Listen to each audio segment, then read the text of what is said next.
श्रीधर अगर चाहते तो प्राइवेट जेट खरीदते, लेकिन उन्होंने खरीदी साइकिल। वैसे भी अगर किसी की कुल संपत्ति 18,000 करोड़ रुपए की हो तो 300 करोड़ रुपए के प्राइवेट जेट विमान खरीदने पर ऑडिटर भी एतराज नहीं करेगा। और जब पैसा अथाह हो तो फिर मुश्किल ही क्या है। यूं भी लक्ष्मी जब छप्पर फाड़ कर धन बरसाती है तो ऐसे फैसले किसी को खर्चीले नहीं लगते। शायद इसीलिए एक खरबपति के लिए जेट विमान खरीदना ऐसा ही है जैसे किसी मैनेजर के लिए मारुति कार खरीदना। लेकिन जोहो कॉरपोरेशन के चेयरमैन श्रीधर वेम्बू पर लक्ष्मी के साथ साथ सरस्वती की भी मेहरबानी थी, इसीलिए उनके इरादे औरों से बिल्कुल अलग थे।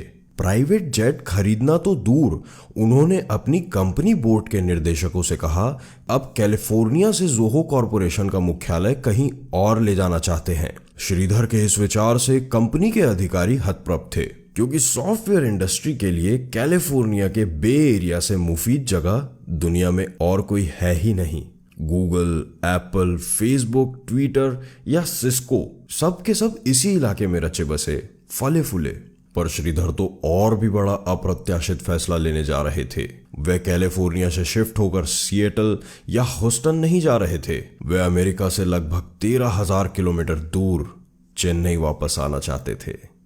उन्होंने बोर्ड मीटिंग में कहा कि अगर डेल, सिस्को, एप्पल या माइक्रोसॉफ्ट अपने दफ्तर और रिसर्च सेंटर भारत में स्थापित कर सकते हैं तो जोहो कॉरपोरेशन को स्वदेश लौटने पर परहेज क्यों है। श्रीधर के तर्क और प्रश्नों के आगे बोर्ड में मौन छा गया। फैसला हो चुका था। आईआईटी मद्रास के इंजीनियर श्रीधर वापस मद्रास जाने का संकल्प ले चुके थे।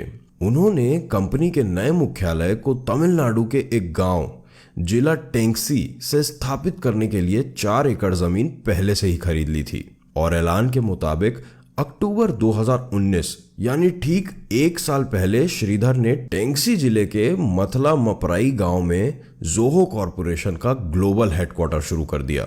यही नहीं, $2.5 बिलियन के जोहो कॉरपोरेशन ने पिछले ही वर्ष सॉफ्टवेयर कारोबार में 3,410 करोड़ रुपए का रिकॉर्ड राजस्व प्राप्त करके टेक जगत में बहुतों को चौंका दिया था।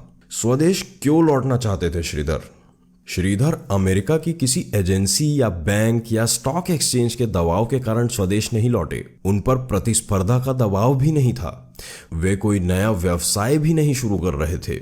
वे किसी नकारात्मक कारण से नहीं, एक सकारात्मक विचार लेकर वतन लौटे। उन्होंने कई वर्ष पहले संकल्प लिया था कि अगर जोहो ने बिजनेस में कामयाबी पाई तो वो प्रॉफिट का एक बड़ा हिस्सा स्वदेश में निवेश करेंगे। कंपनी के मुनाफे को वे गांव के बच्चों की आधुनिक शिक्षा पर भी खर्च करेंगे। इसी इरादे से उन्होंने सबसे पहले मथलाम पराई गांव में बच्चों के लिए निशुल्क आधुनिक स्कूल खोले। कंप्यूटर टेक्नोलॉजी के जानकार श्रीधर गांव में ही जोहो विश्वविद्यालय भी बना रहे हैं, जहां भविष्य के सॉफ्टवेयर इंजीनियर तैयार होंगे। फोर्ब्स मैगजीन में दिए एक इंटरव्यू में श्रीधर बताए हैं कि टेक्नोलॉजी को अगर ग्रामीण इलाकों से जोड़ा जाए तो गांव से पलायन रोका जा सकता है। गांव में प्रतिभा है, काम करने की इच्छा है। अगर आधुनिक शिक्षा से हम बच्चों को जोड़ें तो एक बड़ा टैलेंट पूल हमें गांव से ही मिल जाएगा।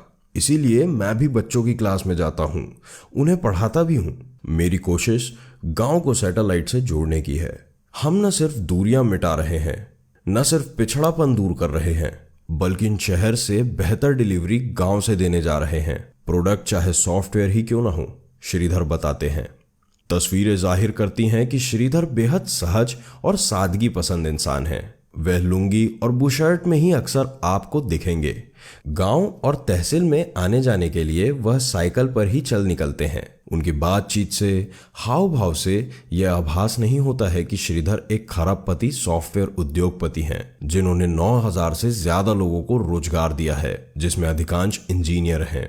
उनकी कंपनी के ऑपरेशन अमेरिका से लेकर जापान और सिंगापुर तक फैले हैं, जहां 9,300 टेक कर्मियों को रोजगार मिला है।